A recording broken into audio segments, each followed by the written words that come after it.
नमस्कार दोस्तों, मैं हूं रमेश प्रजापति और आप जुड़ चुके हैं चेतक टाइम्स के साथ।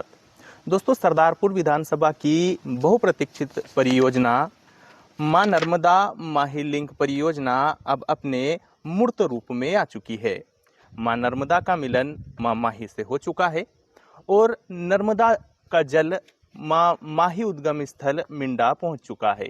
इस वक्त हम ग्राम मिंडा में उस जगह मौजूद हैं जहां एक विशाल टंकी का निर्माण किया गया है। यहीं पर जो है मां नर्मदा का जल स्टोरेज होगा और यहीं से सरदारपुर विधानसभा के 66 गांवों को सिंचाई हेतु पानी उपलब्ध हो सकेगा।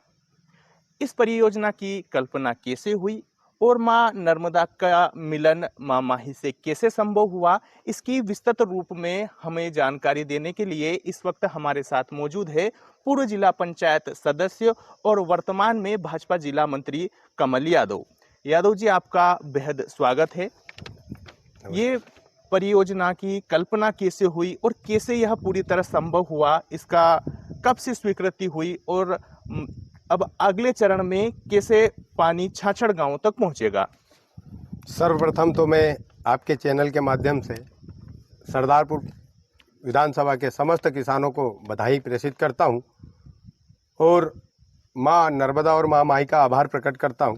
साथ ही तत्कालीन मुख्यमंत्री जिन्होंने नर्मदा माही लिंक परियोजना की स्वीकृति कराई थी, श्री शिवराज जी चौहान जी, और जिन्होंने बाद में उस योजना को और आगे बढ़ाते हुए समय समय पर राशि उपलब्ध कराई, ऐसे वर्तमान मुख्यमंत्री यशस्वी डॉक्टर मोहन जी यादव जी का बारंबार धन्यवाद प्रेषित करता हूं। आपने कहा कि ये योजना का विचार कैसे आया। बात तब की है जब मैं 2010 में अमजेरा से जनपद सदस्य बना था। जब मैं जीतने के पश्चात लगातार क्षेत्र में भ्रमण करता था और उसी समय में भारतीय जनता युवा मोर्चा का जिले का महामंत्री भी हुआ करता था, तो पार्टी संगठन के काम के लिए मुझे विभिन्न गांवों में जाना होता था।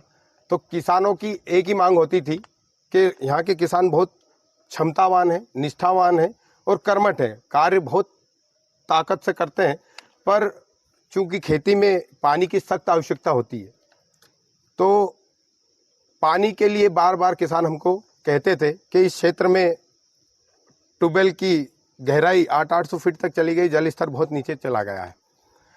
तब कहीं ना कहीं किसानों की मांग पर किसानों ने ही मुझे अवगत कराया कि अन्य क्षेत्रों में मां नर्मदा का जल पहुंच चुका है। जैसे कि उसी समय 2014 की बात है कि नर्मदा और क्षिप्रा का मिलन उज्जैनी में हुआ था, तो किसानों में उत्साह था कि जब नर्मदा का जल उज्जैनी गांव में आ सकता है और मां क्षिप्रा में जाता है, सिंहस्थ के माध्यम से वो मां का योजना बनी थी।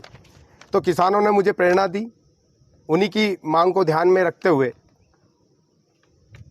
मां नर्मदा का मिलन मां माही से हो, तो उस लिए कार्य योजना तैयार की गई और माननीय मुख्यमंत्री उस समय के श्री शिवराज जी चौहान को मांग पत्र सर्वप्रथम क्षिप्रा और नर्मदा का जब मिलन उज्जैनी में हुआ था 2014 में, प्रथम मांग पत्र मैंने अपने द्वारा वहाँ दिया था। ये उसका एक कॉपी आपके सामने में प्रस्तुत कर रहा हूँ। इसके बाद में फिर आगे के चरण में कैसे रहा, कि क्या बजट रहा इसका, इसकी स्वीकृति कब हुई और यहाँ तक आने के पश्चात अभी इस क्षेत्र के कितने हेक्टेयर भूमि पर सिंचाई के लिए पानी उपलब्ध हो पाएगा? बात स्वीकृति की, तो स्वीकृति के लिए लगातार हमको कड़ा संघर्ष करना पड़ा। बहुत बार बार हमको माननीय मुख्यमंत्री जी को अपने मांग पत्र के द्वारा 2014, 2015, 2016, 2017 लगातार ऐसे अनेक जनप्रतिनिधियों के भी माध्यम से माननीय मुख्यमंत्री उस समय के जो शिवराज जी चौहान थे, उनके बचपन के मित्र और भारतीय जनता पार्टी के वरिष्ठ नेता श्री तपन जी भौमिक, जो मेरे मार्गदर्शक भी हैं, और साथ ही शिवराज जी चौहान के छोटे भाई नरेंद्र सिंह जी चौहान के माध्यम से जब हमने हमारी बात शिवराज जी चौहान को पुनः पहुंचाई और साथ ही हमारी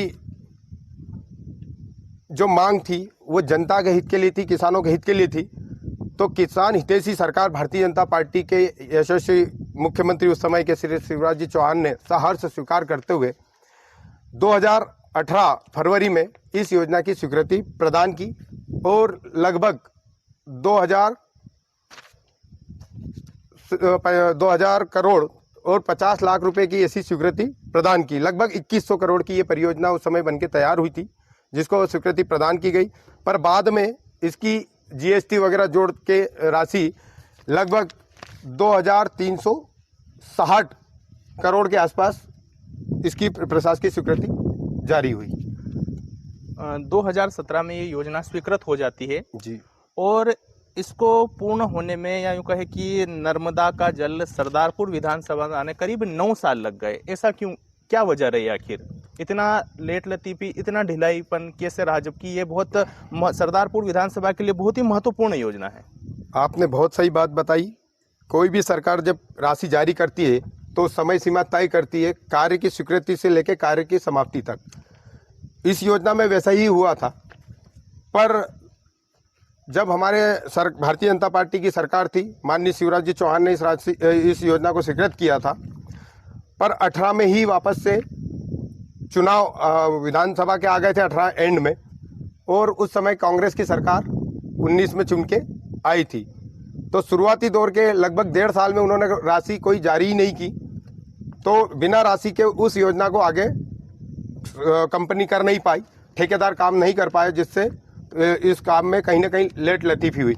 फिर आगे चल के वापस से पुनः शिवराज जी चौहान मुख्यमंत्री बने तो उन्होंने सर्वप्रथम हमारी मांग पर राशि जारी की और कार्य प्रगति पर हुआ। पर जैसे ही कार्य प्रगति पे था, पर बीच में आप और हम सब ने देखा था कि कोरोना नामक महामारी आई थी, जिन्होंने पूरे देश और विश्व को बाधित किया था और दुख और संकट में प्राणों की आहुति आम जन के विचार में अपन देखते हैं कि मानस में डर बैठ गया था, तो जिससे ठेकेदारों ने और मजदूरों ने काम करने में असक्षमता जाहिर की थी और काम बंद हुआ था।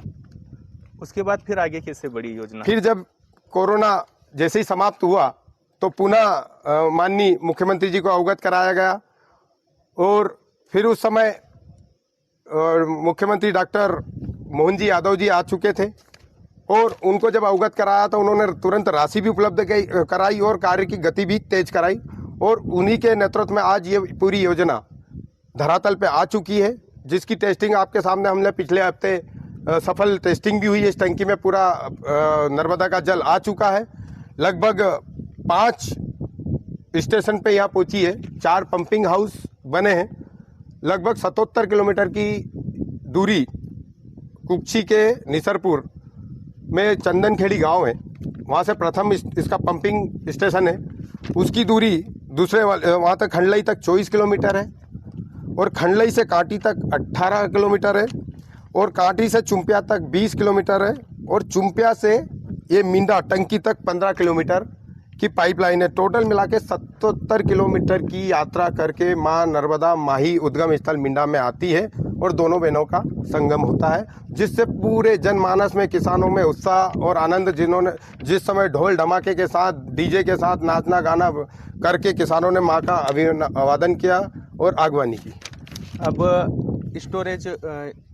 टेस्टिंग होने के बाद में कैसे ये किसानों के खेतों तक पहुंचेगी, और दूसरी बात ये कि इसका विधिवत शुभारंभ या यूँ कहें कि संचालन कैसे शुरू होगा, और इसी बीच कई सारे ऐसे गांव हैं जो इस योजना से वंचित रह गए, तो उनके लिए क्या प्रयास रहेगा? सर्वप्रथम तो आप ये जो टंकी देख रहे हैं, इसमें 24 लाख लीटर पानी स्टोरेज हो रहा है, जिसमें 7 वाल लगे हुए हैं अलग अलग दिशा में। यहाँ से 66 ग्राम पंचायतों में वाल के माध्यम से, पाइपलाइन के माध्यम से खेतों में पानी पहुँचेगा। हर 12 बीघा पर एक वाल दिया गया है, जिसके माध्यम से खेतों में पानी पहुँचेगा समय समय पर। और आपने कहा कि 66 ग्राम पंचायत के बाद शेष बचे हुए विधानसभा के गांव, तो उसके लिए भी हमने माननीय मुख्यमंत्री डॉक्टर मोहन जी यादव जी को मांग पत्र दिया है, और उन्होंने सहमति भी प्रदान की है कि जल्द ही सेकंड चरण में बचे हुए गांवों को भी नर्मदा का जल का लाभ मिलेगा। चूँकि ये परियोजना काफ़ी महत्वपूर्ण है, किसानों से सीधी जुड़ी हुई है, देखने में आ रहा है कि इसका श्रेय लेने की होड़ मची हुई है। ऐसा क्यों?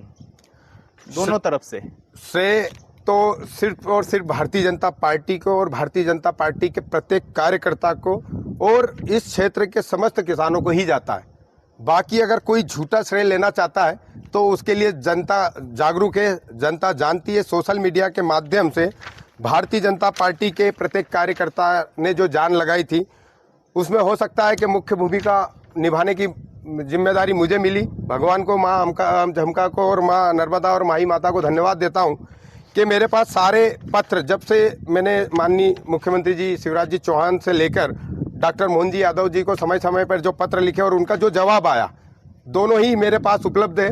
ऐसा और किसी व्यक्ति विशेष के पास अगर स्वीकृति लेटर हो तो वो बताए और आपसे बात कर ले, नहीं तो हमारे पास तो समस्त ये हमारे लगातार के मांग पत्र अलग अलग आपके पास सारे 2014 से लेके 15, 16 और 17 तक के, और 18 की स्वीकृति, तो स्वीकृति लेटर हमारे पास है।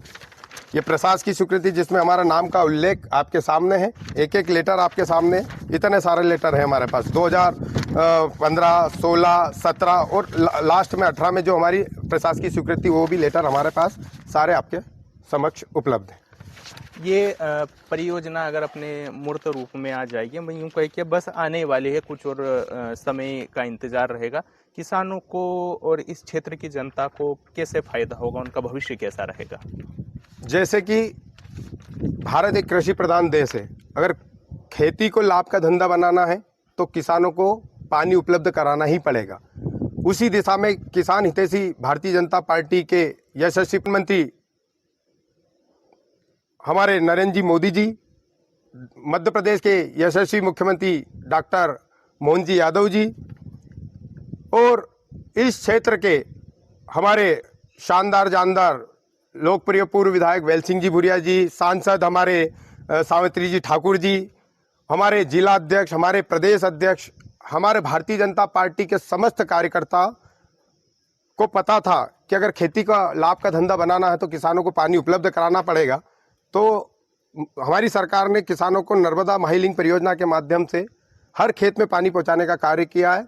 अब बाकी शेष गांव जितने भी बचे हैं उसको भी अतिशीघ्र हम जोड़ने जा रहे हैं। हमारे माननीय मुख्यमंत्री जी ने हमको उसका भी आश्वासन दिया है कि अतिशीघ्र उसकी भी स्वीकृति हमको प्राप्त होगी।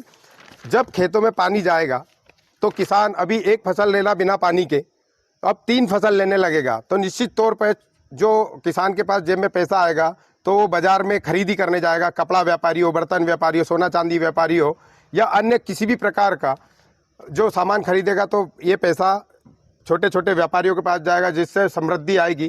साथ ही पास में ही हाथों औद्योगिक क्षेत्र है जहाँ पर बिना पानी के अभी तक फैक्ट्रियाँ लगना बहुत मुश्किल हो रही थी, पर इस पानी के आने के बाद ही अब सैकड़ों यहाँ पे उद्योग आने वाला है, जिससे इस क्षेत्र के गरीब किसानों को, मजदूरों को रोजगार मिलेगा और उनका जीवन स्तर उठेगा।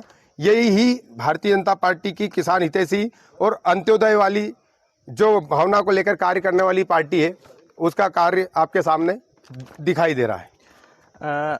बीजेपी कहती है किसान हितैषी है, किसानों के लिए ये योजना है, लेकिन किसानों की वर्तमान समस्या किसी से छुपी नहीं है। किसानों को गेहूं बेचने में बड़ी दिक्कतें आ रही है, कई स्थानों पर स्लॉट बुकिंग नहीं हो रही है, किसान परेशान है। तो किसानों का वर्तमान सुधरेगा तो ही तो भविष्य सुधरेगा, इस पर क्या कहेंगे? बहुत अच्छी बात आपने बताई है, पर हम पहले ये इस आपने जितना अच्छा सवाल किया उसका जवाब भी बहुत सुंदर ही है। हम बात करते हैं जब कांग्रेस की सरकार इस प्रदेश में हुआ करती थी तब किसानों की क्या स्थिति थी। उनके टापरों पे केलू हुआ करते थे, पतरे हुआ करते थे, पर आप आज देखते हो कि प्रत्येक गांव में पक्के पक्के मकान है, बिल्डिंग है, और किसानों की दशा आज हम देख रहे हैं कि सबसे ज़्यादा सुदृढ़ है। उसका कारण एकमात्र है कि भारतीय जनता पार्टी की जब से सरकार बनी है तब से 0% ब्याज पर सोसाइटी के माध्यम से किसानों को पैसा दिया जा रहा है। नहीं तो कांग्रेस के राज में आपने देखा कि 18% ब्याज पर उनको धनराशि उपलब्ध होती थी, और जिससे उनकी खेती किसानी में बहुत बाधा आती थी, और कितनी बार तो उनकी खेतों पे कुर्की की जाती थी तहसीलदार के माध्यम से। पर हमारी सरकार, भारतीय जनता पार्टी की सरकार आई और मुख्यमंत्री जी के द्वारा लगातार 0% ब्याज पे पैसा उपलब्ध कराना, साथ ही 24 घंटे घरों में लाइट और 10 घंटे खेतों में लाइट। नहीं तो उस समय लाइट होती नहीं थी तो डीजल जला जला के किसान थक जाता था, पैसा बर्बाद हो जाता था, ना तो उसके पास बच्चों के लिए पैसा बचता था, ना ही परिवार के लिए पैसा बचता था। पर आज वो पूरा परिवार का लालन पालन करने के साथ साथ आज पक्के पक्के मकान, बड़ी बड़ी बिल्डिंगों में रहता, 4 पहिया वाहन है। तो कहीं ना कहीं ये भारतीय जनता पार्टी की किसान हितैषी जो नीति है उसी के आधार पर आज किसान समृद्ध हुआ। साथ में आपने तुलाई की बात की है, गेहूं तुलाई तो आज बम्पर, पहले रकबा भी कम हुआ करता था तो किसानों के पास गेहूं की आवक भी कम होती थी, प्रदेश में आवक भी कम होती थी तो आसानी से वो तोल पाते थे। पर अब हर किसान के पास पानी उपलब्ध है, बिजली उपलब्ध है, यहाँ तक कि खेतों पे जाने के लिए रोड, प्रधानमंत्री सड़क के माध्यम से आज डामर के रोड है। तो किसानों के पास जब आवक बढ़ी है, उत्पादन बढ़ा है, तो निश्चित तौर पर तुलाई में मजदूर सीमित होते हैं, हिमाल सीमित होते हैं। पर सरकार ने वहाँ पर भी अपने जो छोटे किसान हैं उनको प्राथमिकता देते हुए कि प्रथम चरण में छोटे किसानों को जिनका 1 हेक्टेयर की भूमि है उनको तोला जाएगा, उसके बाद उनसे बड़े किसान को, और बाद में जितने भी अभी किसान हैं, अभी माननीय मुख्यमंत्री जी ने समस्त किसानों के लिए तुलाई के लिए केंद्र खुलवा दिए गए और तोल कांटे भी बढ़ा दिए गए।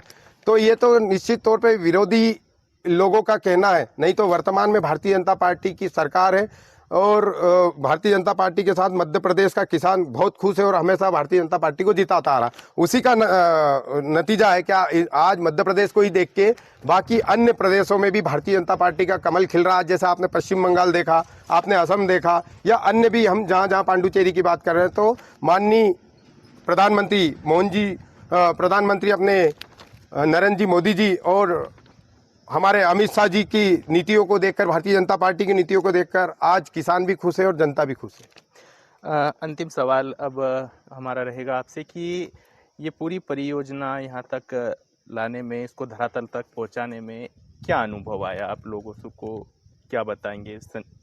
कम शब्दों में क्या बताएंगे? अगर आपका संकल्प प्रगाढ़ है, संकल्प मजबूत है, तो किसी भी विषम परिस्थिति हो, आपने अगर कोई लक्ष्य साधा है तो निश्चित तौर पर उसको आप प्राप्त कर सकते हैं। आखिरी एक ही लाइन में कहूँगा कि कड़ी मेहनत का कोई विकल्प नहीं है। भारतीय जनता पार्टी अंतिम व्यक्ति का भी उदय हो, अंत्योदय के विकास को, अपने अंत्योदय के विचार को लेकर कार्य करती है। पंडित दीनदयाल उपाध्याय जी की ये पार्टी, अटल बिहारी वाजपेयी जी की पार्टी है, नरेंद्र जी मोदी जी की ये पार्टी है जो ठानती है वो करके दिखाती है। बस मैं ये बात कहता हूँ कि आज ये अगर योजना आई है तो निश्चित तौर पे किसानों का संकल्प था, भारतीय जनता पार्टी के प्रत्येक कार्यकर्ता का संकल्प था, जो आज पूर्ण हुआ है। तो ये थे हमारे साथ में भाजपा के जिला मंत्री कमल यादव, और इनका साफ कहना है कि ये माँ नर्मदा माही लिंक परियोजना जमीन पर, धरातल पर पहुंचेगी और किसानों का भविष्य सुधरेगा। काफ़ी इन्होंने बहुत ही अच्छी तरीके से हमारे सारे सवालों के जवाब दिए हैं। तो अब देखना होगा कि ये परियोजना कब से विधिवत शुरू होती है और इसका किस तरह से सफल संचालन होता है और यहाँ के किसानों को किस तरह से उनका भविष्य सुधरेगा।